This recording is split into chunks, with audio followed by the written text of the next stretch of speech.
ដោយអ្នកទាំងអស់គ្នាបានដឹងរួចរាល់មកហើយ Realme 7 គឺជាក្រុមហ៊ុនទូរស័ព្ទដៃមួយនៅក្នុងប្រទេសកម្ពុជាដែលមានការរីកលូតលាស់ខ្លាំងជាងគេមែនទែនហើយថ្មីនេះដែរ Realme ក៏ទើបតែបានដាក់ប្រកាសលក់នៅ Realme 7 និង 7 Pro ជាផ្លូវការនៅប្រហែលប្រហែលជាកន្លះខែមុននេះឥឡូវជាថ្មីម្ដងទៀតក្រុមហ៊ុន Realme ក៏បានបញ្ចេញសមាជិកថ្មីដែលជាកូនពៅរបស់ Realme 7នោះគឺជា Realme 7i smartphone កូនពៅរបស់គ្រួសារ Realme 7មួយនេះគឺមានការរចនារូបភាពស្រស់ស្អាតខ្លាំងមែនទែនដោយមិនចាញ់ពីក្រុមបងរបស់ពួកវាឡើយហើយសមត្ថភាពទៅលើការប្រើប្រាស់ទិសសោតក៏មិនអន់ជាងបងវាខាងមុននោះទេដូច្នេះចង់ដឹងថា Realme 7i ដែលជាកូនពៅនៅក្នុងត្រកូលគ្រួសារ Realme 7មួយនេះមានចំណុចពិសេសនិងស្រស់ស្អាតប៉ុណ្ណានោះសូមកុំភ្លេចតាមដានទស្សនាទាំងអស់គ្នាHey សួស្តីអ្នកទាំងអស់គ្នាស្វាគមន៍មកកាន់ Channel Koemneth for you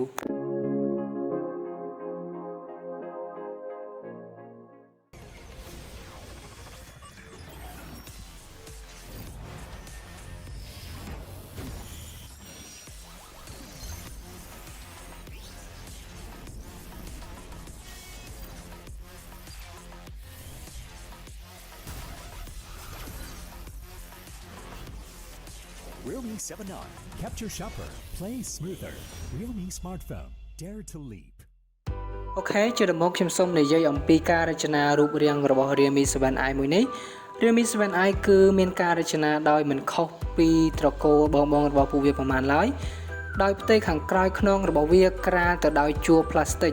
គឺជាប្រភេទ Glossy Glass ដែលមានការដុសខាត់បានយ៉ាងភ្លឺរលោងផងដែរនិងក្តោបតួខ្លួនមុខខាងក្រោយរបស់វាដោយភ្ជាប់មុខជាមួយនឹងស៊ុមអាលូមីញ៉ុម Realme 7i មានកម្រាស់ 8.9 មីលីម៉ែត្រជាមួយនឹងទម្ងន់ 188 ក្រាមនៅស៊ុមខាងស្ដាំដៃរបស់វាមានប៊ូតុង Power និងប៊ូតុងចុចឡើងសំឡេងរីឯនៅខាងឆ្វេងមានរន្ធបញ្ចូល SIM ដែលយើងអាចដាក់ SIM បាន2ជាមួយនឹង memory ផងដែរចំណែកនៅខាងក្រោមមានរន្ធ speaker រន្ធដោតកាស 3.5 មីលីម៉ែត្រជាមួយនឹងរន្ធ USB-C សម្រាប់សាកថ្មទូរស័ព្ទ Smartphone ស៊េរីថ្មីមួយនេះមានជម្រើសពីរពណ៌គឺពណ៌ខៀវដែលគេហៅថា Polar Blue និងពណ៌បៃតងហៅថា Arona Screen Realme 7i មានអេក្រង់ទំហំ 6.5 អ៊ីងដោយបន្ទះបង្ហាញរបស់វាជាប្រភេទ IPS LCD ជាប្រភេទទូរស័ព្ទដៃទម្លុះអេក្រង់វាអាចបង្ហាញរូបភាពបានត្រឹមកម្រិត 720 x 1600 pixel បន្ទះ refresh rate អេក្រង់របស់វាមានកម្រិត 90Hz អាចទ្រទ្រង់ការបង្ហាញចេញបានត្រឹមកម្រិត HD+ ខ្នាតកុន 20/9 ratio និងមានស្របមកជាមួយដោយកញ្ចក់ការពារ Corning Gorilla Glass ដែលផ្ដល់មកនូវទំនុកចិត្តក្នុងការប្រើប្រាស់ប្រចាំថ្ងៃរបស់យើងផងដែរSmartphone បងប្អូនគ្រួសារ Realme 7មួយនេះផងដែរក៏បានភ្ជាប់មកជាមួយនឹងបន្ទះ chip Snapdragon 662 ខ្នាត 11 nanometer ប្រើប្រាស់ប្រព័ន្ធប្រតិបត្តិការ Greo 260ជាមួយនឹងល្បឿន 2.0 GHz និង 1.8 GHz តម្រូវការតាមទំហំនៃការប្រើប្រាស់ជាក់ស្ដែងកម្លាំងម៉ាស៊ីនរបស់វាទ្រទ្រង់ដោយ RAM ទំហំចំនួន 4G និង 8G ជាប្រភេទ LPDDR4X ប្រើប្រាស់ Graphics Adreno 610និងមានអង្គផ្ទុកទិន្នន័យក្នុងម៉ាស៊ីនស្រាប់ចំនួន 64G និង 128G ជាប្រភេទ UFS 2.1 ព្រមទាំងអាចដាក់បន្ថែម memory ក្រៅបានរហូតដល់ 256G Realme ប្រតិបត្តិការដោយ Android 10និងស្របដោយផ្ទៃកម្មវិធី Realme UI 1.0 ដោយបងរបស់ពួកវាដែរ Realme 7i មានថ្មទំហំដល់ទៅ 5000 mAh និងទ្រទ្រង់បច្ចេកវិទ្យា Fast Charge កម្លាំង 18W